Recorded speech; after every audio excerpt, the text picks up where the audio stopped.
Hi, this is Matt with AppliancePartsPros.com. Today we'll be showing you how to repair your appliance.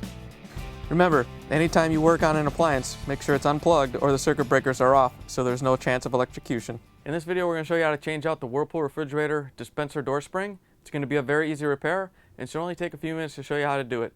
If you already have one of these, great. If not, you can click on the link below or get it at AppliancePartsPros.com. When you open up the package, you're going to get a new dispenser door spring. The main reason you'll be changing out the dispenser door spring is if the spring itself broke and it's not closing the dispenser door. First thing we have to do is remove the front cover to get access to the part. In order to get the front cover off, there's two little locking tabs on the bottom that we have to pop off. We're going to use a putty knife that we put some tape on the end of it to prevent us from scratching the door. You can use masking tape or whatever you have. There's two little indents, one on each side, that you have to get the putty knife up and under.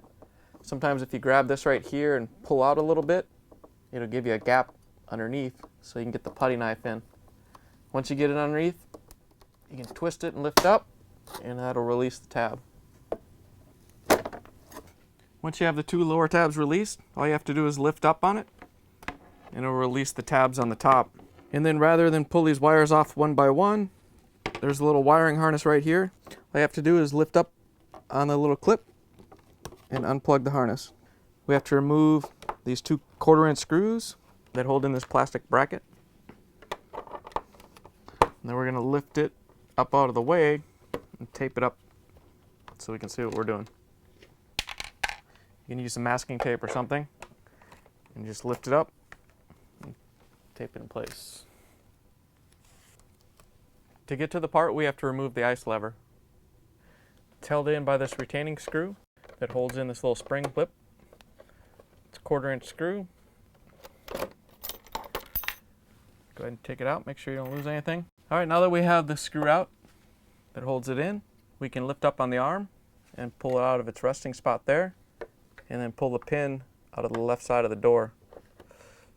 Once you get it out, you have to take a small screwdriver and bend this part out right here. Flex the arm out to get it around this piece,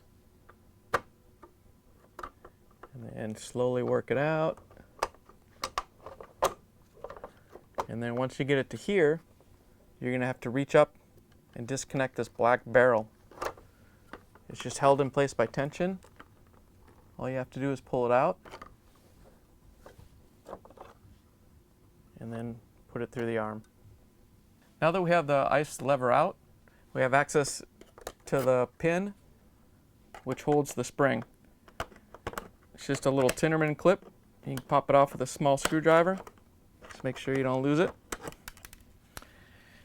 And then you can push the pin out with a small flathead screwdriver. And then on the other side, grab it by the head and just pull it out.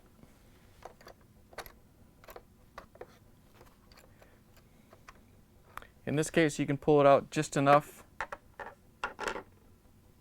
You don't have to pull it out of both sides. You can just pull it out enough so you can get the spring off of it.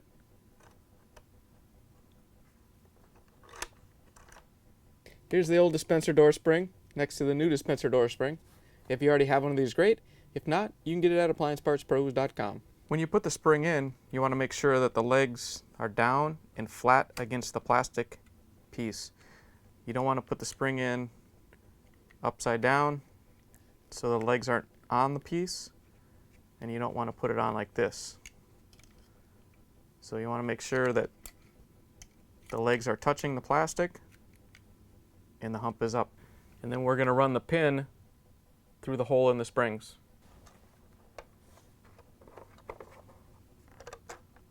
And then push it in until it goes through both sides of the spring.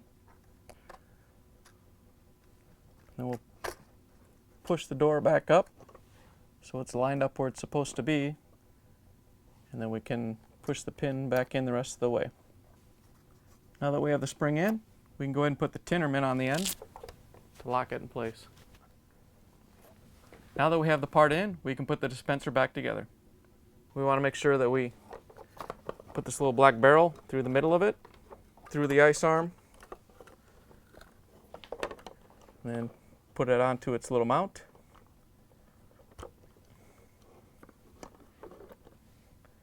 And then we can run the arm back around this plastic piece. Again, you may have to take a screwdriver and flex this over so it snaps over this piece.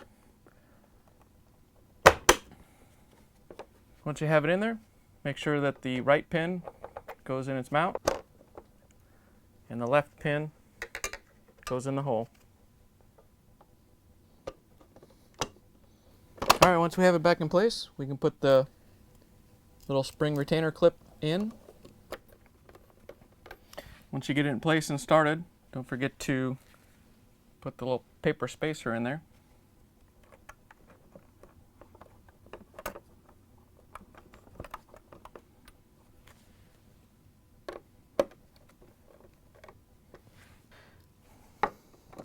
Now that we have the part in, we can take our tape off the plastic mounting bracket, rotate it back down, and put the lower panel in place and replace the 1/4-inch screws.